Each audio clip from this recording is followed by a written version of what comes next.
Ladies and gentlemen, are you ready?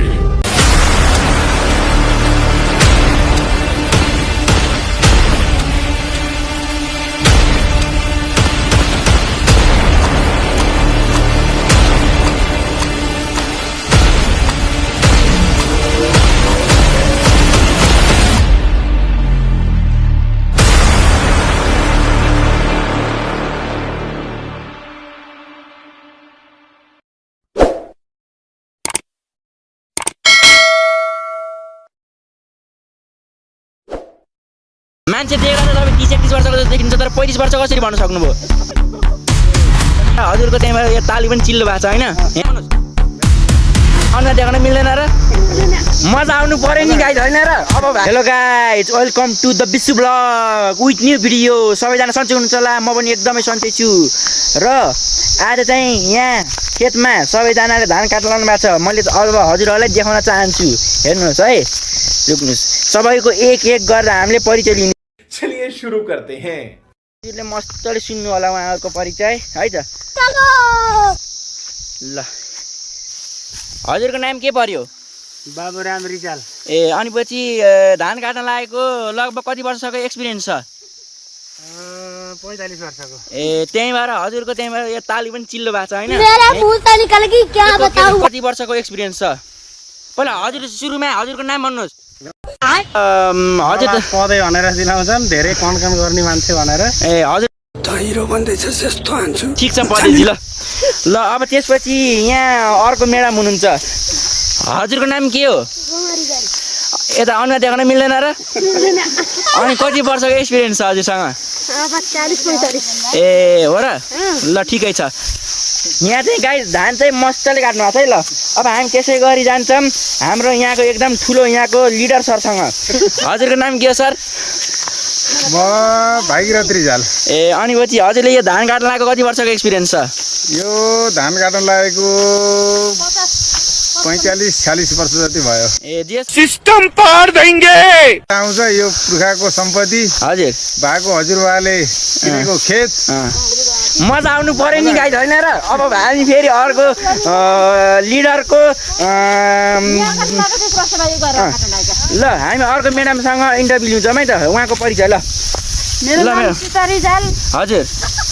अनि हजुरको experience कति भयो मेरो त 45-46 वर्ष भयो मैले यो गरेर धान काट्न लागेको 30 वर्ष भयो ए हो ल मजा आउनु पर्यो नि गाइज ल अब त्यसै गरी हामीले अर्को सरसँग हामी इन्टरभ्यू लिन चाहन्छौँ ल सर हजुरको नाम के हो हजुर हजुर ए मान्छे देख्दा त तपाईँ 30-31 वर्षको जस्तो देखिन्छ तर 35 वर्ष कसरी भन्न सक्नुभयो अब तू गया बेटा अब तू गया गफ यस्तो हान्न पाइएन है गाइज ल हामी अब अर्को एकदम कुङ्कार व्यक्तिसँग नेतै भन्दा पनि केही फरक पर्दैन ल हजुरको परिचय दिनु सर विशाल रिजाल अनि पछि हजुरले यो काम गर्न लागेको कति भयो अहिले भर्खर सुरुवात छ अनि कति वर्षको एक्सपिरियन्स छ मैं नहीं बताऊंगा ए हो र ए ल त्यसै गरी हामी एकदम चर्चित मोडेल जस्ती म्याडमसँग हामीले परिचय लिन चाहन्छौँ ल के भन्नु भन्नु न ल हजुरको नाम के भन्नुहोस् न रेना भन्नुस् रिजाल अनि पछि हजुरले यो काम गर्न लागेको कति वर्ष भन्नाले एक्सपिरियन्स कति भयो हजुरको एक्सपिरियन्स छ कि नै हजुरसँग कति वर्षको छैन 1 वर्षको पनि नै ए त्यही त नभए त अब सिक्ने होइन र गाइज ल त्यसै गरी यहाँको डन अब हामी यहाँ डन भन्न चिन्छौँ तपाईँले देख्ने बित्तिकै डन जस्तो देख्नुहुन्छ मुझे कैसे बुलाया तूने अब से ओके सर मेरो अरुण अनि पछि हजुरको यो काम गर्नलाई कति वर्ष भयो 10 मिनेट भयो अनि एक्सपिरियन्स कति छ 10 मिनेटको ए ल ठिकै छ होइन अरू त सब ठिक छ मजा कतिको आएको छ भोक लाग्यो यसो तेरे को भूख लगा ले खा खा अर्को डन उहाँ त डनै हो होइन अर्को एडिटर डन पनि भनेर चिनिन्छ ल जलवा है हमारा यहाँ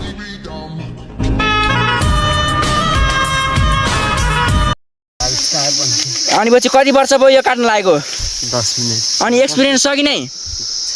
हजुर ए ल भइ नि हुन्छ नभइ हुन्न हामीलाई बालै फर र अब हामी सबै खोलातिर जान्छौँ है गाइज ल ल अब गाइज हेर्न सक्नुहुन्छ फेरि यो भलक मलाई त चिनिहाल्नुहुन्छ कसरी चिन्नु जानिसकेपछि म यो भलगर गर्ने मान्छे भलगर हुँ म होइन ल हेर्नु ऊ त्यो डाँडा काँडा हेर्नुहोस् यो पुरै बाँझो भयो सबै मान्छे प्रचण्ड साली भए त्यही भएर यो बाँझो भयो गर्न छोडे अब यहाँ पनि मान्छेले गर्न छोड्छन् त्यसै गरी अब हामी यतातिर यहाँ देखाउन चाहन्छौँ हेर्नु माइजीले 3टा मौस यहाँ 1 2 3 4 5वटा मौसम लिनु थियो अरे 5वटा एउटा गेडो खसेछ अरे त्यही भएर यहाँ 4वटा छन् मुई छ अनि पछि अब अरू त यस्तै छ गाइज अब के गर्छु भनिसकेपछि मैले अब यो हेर्नु यो खोला सोला हेर्न सक्नुहुन्छ होइन सुरुमा त जोसे आउने छ गाइजहरू त्यसपछि त के हो अब मैले टक्क खोलाको चिसो पानीले मुख धुन्छु गाइज हेर्नु चाहिँ यो त गाइज मजा भन्ने होइन र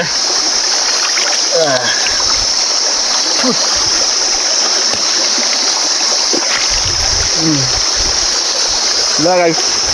चिसो पानीले मुख धुँदा चाहिँ अति नै मजा आउने के सार पऱ्यो बल्ल मुख धुन पनि आहा यो बुवा गर ल हेर्नुहोस् सल्ल खोलो बगेको छ सरर आफ्नै गतिमा होइन आफ्नै गतिमा त बग्ने र खोला होइन र आफ्नै गतिमा त बग्छ र होइन र ल अब म माथि चढ्छु यसो लाएर अरू यता पनि हेर्नुहोस् अब यो धानसान काटेर जाने बेलासम्म माथि घर जाने बेलासम्म तपाईँको 4-5 वर्ष होला अनि अरू त यस्तै छ गाइजहरू अरू त के बनाऊँ र नयाँ हुन्छ भने चाहिँ लाइक कमेन्ट सब्सक्राइब गर्न चाहिँ नभुलिनु होला अनि पछि हामी चाहिँ अब अर्को भ्लगमा भेट्ने नै छौँ भन्दै म यस भ्लगबाट बिदा हुन चाहन्छु हस् त नमस्ते।